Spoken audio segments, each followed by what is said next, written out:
Hi friends, good evening. ఈరోజు నేను వంకాయ కర్రీ ప్రిపేర్ చేశాను. నేను చాలా వెరైటీస్ ఆఫ్ రెసిపీస్ చేస్తాను వంకాయలతో. అందులో మీకోసం ఒకటి నా స్టైల్లో నేను చేసే వంకాయ రెసిపీ చూపిస్తున్నాను. ఇంట్రెస్ట్ ఉంటే ఎవరైనా ట్రై చేయండి. టేస్ట్ చాలా బాగుంటుంది. మీకు నచ్చిన షేప్లో వంకాయలు కట్ చేసుకోవచ్చు. నాకు స్ట్రైట్గా కట్ చేస్తే మా ఇంట్లో అందరికీ ఇష్టం. ఆ ఫుల్ వంకాయ అలా కట్ చేస్తే పురుగులు ఉంటే తెలియదని నేను అలా అన్ని పీసెస్గా కట్ చేసేసాను. లేకపోతే వంకాయ ఫుల్గా అలా వేస్తే టేస్ట్ ఇంకా బాగుంటుంది. వంకాయలన్నీ సాల్ట్ వాటర్లో కొంచెం సేపు నానబెట్టాలి. కండు ఉంటుంది కదా, అది మొత్తం వచ్చేసాక మీరు ఉల్లిపాయలు, టమాటాలు, అల్లం, వెల్లుల్లిపాయలు, పచ్చిమిరపకాయలు మిగతావన్నీ రెడీగా కట్ చేసి పెట్టేసుకోండి.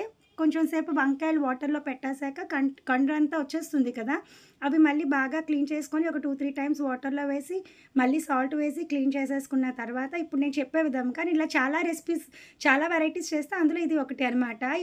ఉల్లిపాయలు, టమాటాలు, అల్లం, పచ్చిమిరపకాయలు, వెల్లుల్లిపాయలు ఇలా అన్నీ నువ్వులు వేస్తే టేస్ట్ బాగుంటుంది. అన్నీ కలిపి ఫైన్గా మిక్సీ వేసేయాలి. మార్నింగ్ నేను పీనట్ చట్నీలోకి చేసిన పీనట్స్ ఉంటే ఫ్రై చేసినవి, ఆయిల్ ఫ్రై కాదు, జస్ట్ పెనం మీద వేపినవి, అవి కూడా వేసా టేస్ట్ బాగుంటుందని. వంకాయ కాబట్టి సాల్ట్ వేసేసా ముందే, కండు రాకూడదని. మీరు వేరే కర్రీ ఏదైనా అయితే తర్వాత లాస్ట్‌లో వేసుకోవచ్చు. దాని తర్వాత స్టవ్ పైన కడాయి పెట్టుకొని కరివేపాకు ఫ్రై చేసేసి, కరివేపాకు ఇందులో కాకపోతే మీరు మిక్సీలో వేసుకున్న పర్లే, పిల్లలు తినరు అనుకుంటే ఆ పేస్ట్ అంతా బాగా ఉడకనివ్వాలి. మీకు ఎలా వీలైతే అలా, సిమ్ అయితే సిమ్, హైలో పెడితే మాడిపోతుందండి. సిమ్ గానీ మీడియం ఫ్లేమ్‌లో గానీ పెట్టుకొని బాగా ఉడకనివ్వాలి ఆయిల్‌లో. దగ్గర పడనివ్వాలి. ఉడకనివ్వడం ఇన్ ద సెన్స్ దగ్గర పడనివ్వాలి. నేనైతే ఇలా చేస్తే టేస్ట్ చాలా బాగుంటుంది. మా ఇంట్లో అందరూ తినేస్తారు. మిక్సీ వేసేటప్పుడు నువ్వులు కూడా వేసుకున్నా. అందులో పీనట్స్ కూడా మార్నింగ్ చట్నీకి ఫ్రై చేసినవి ఉంటే వేసా. ఈ కర్రీ అయ్యే లోపునే రేపు మార్నింగ్ టిఫిన్‌కి కూడా ప్రిపేర్ చేయాలి కదా, ఒక పని అలా చేస్తే అవ్వదు కదా. కర్రీ అవుతున్న లోపుని రేపు ఉదయం మార్నింగ్ ఇడ్లీకి కూడా గ్రైండర్ కూడా వేసేసుకున్నా. అది అయిన వరకు అలా ఉంటే అవ్వదు కదా. ఒకవైపు అది అయిపోతుంది, ఒకవైపు ఇది అయిపోతుంది. చూసారా, కొంతసేపు పోయాక సిమ్‌లో పెట్టి మీకు ఎలా అయితే అలా. మా ఇంట్లో కొంచెం స్పైసీగా తింటారు, అందుకే కారం ఎక్కువ వేసా.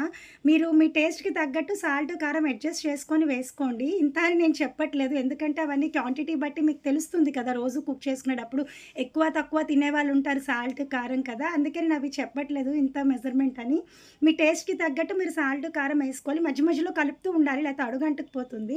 దాని తర్వాత మళ్ళీ ఒక్కసారి వంకాయలు బాగా క్లీన్ చేయాలి, కండ్రు వస్తుంది కదా. ఇంకా బాగా క్లీన్ చేసేసి మళ్ళీ ఒకసారి ట్యాప్ కింద సాల్ట్ వేసేసా ఫస్టే, వంకాయ చేదు రాకూడదని. కావాలంటే మీరు మిక్సీ వేసుకున్నప్పుడు కూడా పసుపు, కారం కూడా వేసేసుకోవచ్చు. వంకాయ ముక్కలేసి కొంచెం లైట్‌గా అలా ఫ్రై అవ్వనివ్వాలి. ఫ్రై అవుతున్నప్పుడు మీకేమైనా మాడుతుంది అనిపిస్తే కాస్త వాటర్ మిక్స్ చేసుకోవచ్చు కర్రీలో. అలా మూత పెట్టేసి మధ్యలో అడుగంటకుండా చూసుకోవాలండి, మాడిపోతే బాగోదు. మీరు మాడుతుంది అన్నప్పుడు కొంచెం వాటర్ ఏసుకోవచ్చు, లేదంటే ఆయిల్ కూడా వేసుకోవచ్చు. ఇది వంకాయ అవుతున్న లోపునే గ్రైండర్ కూడా అవుతుంది. రేపు ఇడ్లీ చేద్దాం అనుకుంటున్నా. రోజు దోసలే అడుగుతుంది మా పాప. ఇడ్లీ అయితే అసలు తినదు. మధ్యలో వెళ్తూ కర్రీ కలుపుతూ ఉన్నా. అలా కొంచెం సేపు కలిపాక మీకు ఆయిల్ ఇంకొంచెం చాలదు అనుకుంటే వేసుకోండి. ఆయిల్ ఎక్కువ వేసుకోవాలి అనుకుంటే ఆయిలైనా, నెయ్యైనా మీ ఇష్టం, ఏదైనా వేసుకోవచ్చు. ఒక్కొక్కసారి నేను పాలమీగడ కూడా ఏసేస్తా, నెయ్యి చేయడం అవ్వకపోతే. కొంచెం వాటర్ మిక్స్ చేసుకోండి. అడుగు అంటుకుపోతుంది అనుకుంటే అసలు ఆయిల్ ఎక్కువేస్తే అసలు వాటర్ కూడా వెయ్యక్కర్లేదు. అలా కలుపుతూ ఉండండి. అలా కలుపుతూ ఉండి మూత తీసుకుంటూ మధ్యలో చూసుకుంటూ మాడకుండా చూసుకోవాలి. చూసారా? వాటర్ మీరు దానికి తగ్గట్టు వేసుకోండి. ఇంత వాటర్ అని ఏమీ లేదు. కొంచెం కర్రీ గ్రేవీ ఎక్కువ కావాలి అనుకుంటే దగ్గర పడుతూ ఉంటుండగా ఇంకొంచెం వాటర్ వేసుకోవచ్చు. లేదా చూసారా, కొంచెం సేపు పోయాక బాయిల్ అయ్యాక ఇది కొంచెం ఎక్కువ టైమే పడుతుందండి కర్రీ అయ్యేసరికి. చూసారు కదా ఎంత బాగా కనిపిస్తుందో చూడడానికి. తింటే కూడా టేస్ట్ అంతే బావుంటుంది. ఫస్ట్ నాకు వంకాయలంటే ఇష్టం లేదు. కానీ అలా డిఫరెంట్ మాట. వంకాయ ఫ్రై అయితే ఇంకా బావుంటుంది. కానీ మా హస్బెండ్ తినరు. అలా సెపరేట్‌గా చేయలేక కర్రీయే చేస్తున్నా. చూడండి, కొంచెం సేపు పోయాక మూత తీస్తే ఎంత బాగా అయిందో. మీకు ఎక్కువ కావాలి అనుకుంటే మీరు కొంచెం వాటర్ ఎక్కువ వేసుకోవచ్చు. ఫైనల్‌గా కారం, పసుపు అన్నీ వేశాక కొత్తిమీర కూడా వేసేసుకోవాలి. మీరు మిక్సీ వేసేటప్పుడే అవన్నీ కావాలంటే కారం, పసుపు కూడా వేసేసుకోవచ్చు. కానీ నేను లాస్ట్‌లో వేసా. ఇందులో మసాలా ఏమీ వేయట్లే. చూడండి, లంచ్‌లో తిన్నా, చాలా టేస్ట్ బావుంది. చూసారా ఎంత కలర్‌ఫుల్‌గా ఎంత బావుందో. మా హస్బెండ్ కూడా ఫుల్ తినేసారు. ఎంత పెడితే అంతా తినేసారు. మీకు కొంచెం గ్రేవీ ఎక్కువ కావాలి అనుకుంటే మాత్రం మీరు వాటర్ ఏసుకోవచ్చు కొంచెం. బాయ్ అండి. Thank you.